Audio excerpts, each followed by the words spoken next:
We're number 16. Number 16, the federal government railroad strike 1877 and the poor man's strike of 1894 by what? So first of all, we need to know a word called a strike. Strike is always when workers protests. Okay, when workers protest. Okay, when workers are protesting and they're not doing their jobs. So that's what we call strike. When workers protest and refuse to do their work. Okay, to do the work. So that's what we call strike. So here, it's all about the railroad workers. They don't want to work because they try to get more salary, more wage, more income. So how did the federal government respond?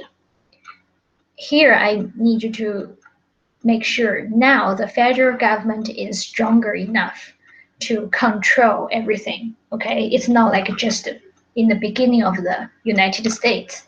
So every time when you see the keywords Pullman strike and the railroad strike, the government is always taking the military action.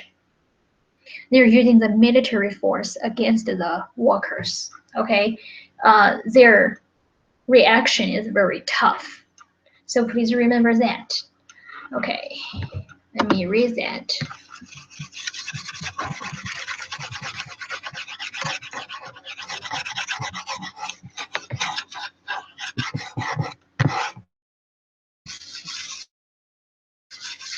Okay, now number 17.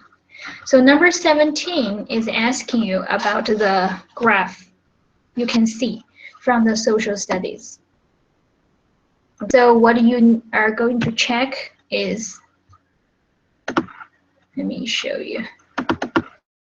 See here, first of all, when we are reading the graph, we should always read what different colors stand for. Rural. When we talk about rural, we know it's about a country. And when we talk about urban, we know it's like a city. Okay, just remember that. So you will see starting from 1850 to 1900, it's almost like 50 years. What happened to the rural area? You can see the percentage of total population is like going down, right? And the people coming to the urban area, coming to the city is going up. And it happened in 1850. So what are you going to think about? See here, what was a primary cause? And the cause means a reason.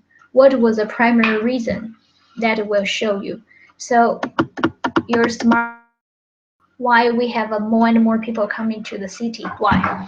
Because of what we call it urbanization, right? And sometimes if we say urbanization, and we actually know it means, during the Industrial Revolution, people from the countryside work in the cities. They try to get more jobs, right? So let's see, is that number one, closing of the western frontier? No. Is that number two, industrialization in the north and the Midwest? Kind of, right? And number three, passage of the Homestead Act? No. And number four, completion of a transcontinental railroad. So the only thing we will pick is number two, again, because of urbanization and also because of the industrialization. Okay. Number 18.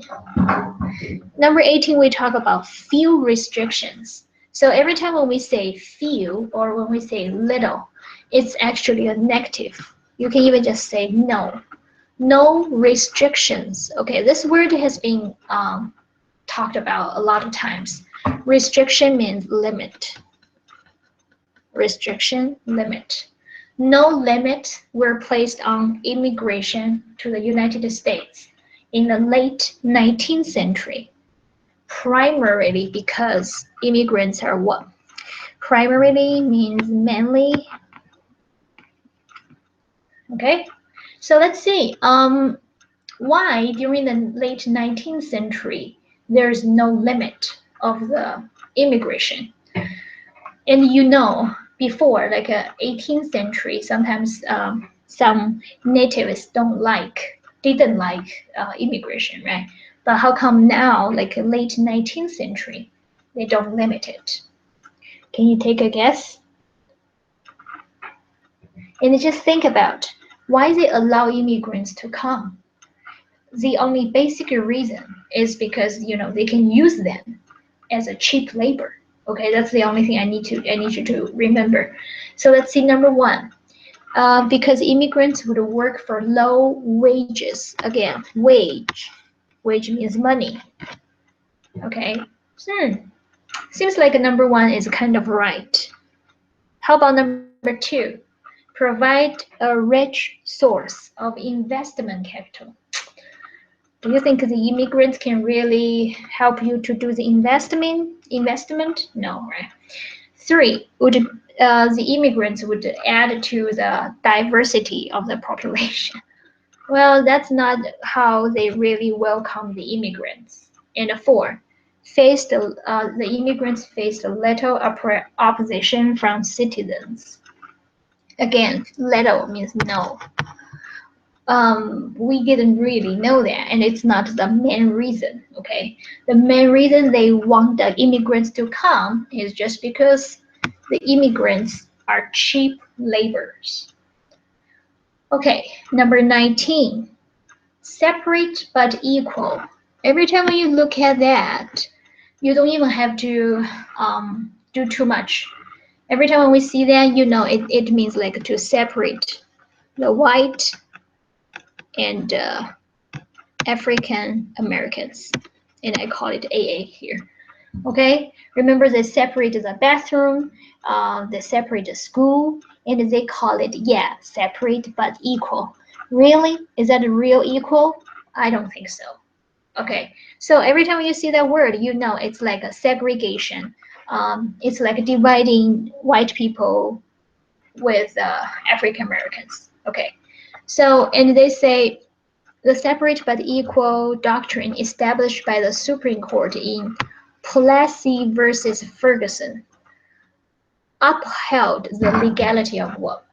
So when you look at Plessy and Ferguson, it's a case um, that an African American young man who tried to appeal for his rights to be an American citizen, but because of his heritage as an African American, the Supreme Court revoked his appeal and said, no, we have that separate but equal, okay?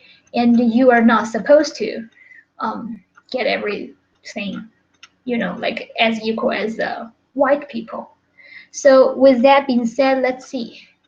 I told you many times, like, it's all about the separation. So we say, number one, are they talking about women's suffrage? No. But hey, I want you to remember one more time. Suffrage means separation. I'm sorry, suffrage means vote to right. I'm sorry, right to vote. Suffrage means right to vote. Number two, the activities of the KKK. No, it's not about that. Remember, we need to find a multiple choice that's talking about segregation. Three, racial segregation in public facilities. Aha, yeah, kind of right. And number four, restrictions on voting rights of African Americans. No, they're not talking about voting rights. They are talking about using the bathroom, using the facilities. So number 19 is number three. And again, you need to know the keywords. Okay. All right, move on. Number 20. First of all, let's see. They say that number 20 is on the photographs below on your knowledge of social studies. So we will look at the two pictures, okay? Even without looking at the questions, what do you think pictures? Are they same? Are they similar? Are they different? What can you see from here? So you would see this group of people are living in a house. It was kind of like made of bricks, right? Brick or some rock, okay, or yeah, something like that. And this picture here, those people are totally just making a tent. Okay, that's what I know. What else? Well, based on what they wear, we can know there are two different groups of people, right? So these groups of people are more like coming from Europe, you know, the way the dress they're wearing. And this, I can't really see very clearly. They're like African Americans or natives? I'm not sure. Okay. Anyway, see, when you look at the questions, you just need to like observe first. And then let's go to look at number 20. These photographs of 19th century life on the Great Plains indicate what? Again, Great Plain, do you still remember? It's a large flat area, right, with grasses only. They don't really have a lot of trees there, so that's a Great Plains. So what do they show you? Number one, Native American Indians and white settlers used same building materials for protection. Ah, they're talking about those people are Native American Indians, and those people are white settlers. Hey, I have a question. Are they using the same building materials? I don't think so, right? No. Number two, Native American Indians and white settlers adapted differently to the same environment.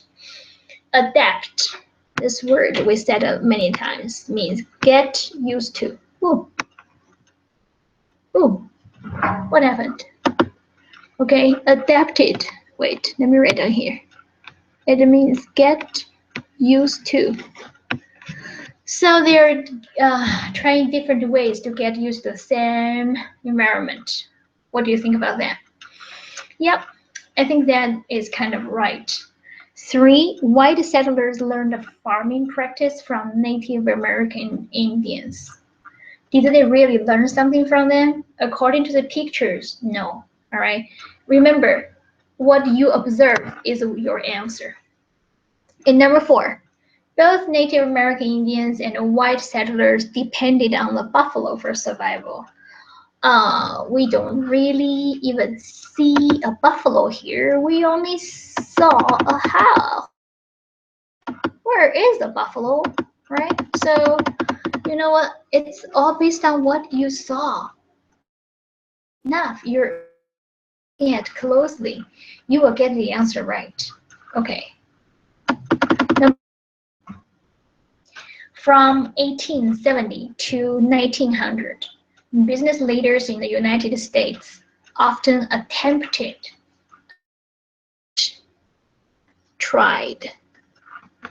they often tried to increase productivity, maximize profits, and decrease costs by what? So how can you think about increasing productivity? Like increase how many you produce. Maximize profits. That means like trying to make how much you earn maximum, right? And also decrease the costs, like to reduce the money that you will spend. Then how can you make it? Let's think about that. From 1870 to 1900. If you are a businessman, what are you going to do? Right? Think about that. Let's see, number 1, reducing competition through the formation of trusts. Trusts, you know, it's like a big company, like a monopolies. So what do you think about that? Reduce competition. So we can just combine together, right? And we can make more products. Kind of makes sense, but because it's number 1, let's just put a question mark here. Number 2, increasing benefits for industrial workers. Ooh, no. common sense, guys. That's impossible. If you increase benefits, how can you decrease the cost? No way, right? You are trying your best to save money. Number three, supporting the passage of strict antitrust laws. So that means they're not going to combine, and they're just going to uh, make the deal by themselves. They're not going to be forming a large group together. Think about that. And number four, preventing foreign investments in the United States. Okay, if you're trying to stop people from other country to invest in you, how can you make more and more money? That doesn't make any sense. So, guys, after we read all of those questions, we better get the correct answer. We should pick number one, right? Number one is the correct answer. And again, trusts here. It doesn't mean I trust you, you trust me. Trust here is monopoly. Okay? All right, so, okay, I think we're almost down. Okay, 2 more minutes. All right, 22. Let's do one more. Which proposal was most consistent with the goals of American Federation of Labor under the leadership of Samuel Gompers? Okay, so number 22 is actually asking you about this law, American Federation of Labor. It's also in my flashcard. Every time you look at that, you will know it's talking about how to protect the workers, how to protect the laborers. Okay, let's see. Number one, government ownership of the transportation and the communication industries. No, they're not talking about protecting the laborers. Number two, collective bargaining to reach agreements on wage and hours. Do you still remember collective bargaining? It's like a negotiation between the boss and the labor union, trying to get more money. You know, again, wage means money, more money for workers. Number two might be right. How about number three? Formation of a third political party? No. Number four, organization of unskilled workers into one national union. Who are going to hire unskilled workers? Come on. Common sense. If you are not skilled, if you have no experience, who's going to hire you? You're going to mess up the machines. So you know what? This one is easy. Pick number two. Okay? All right. Let's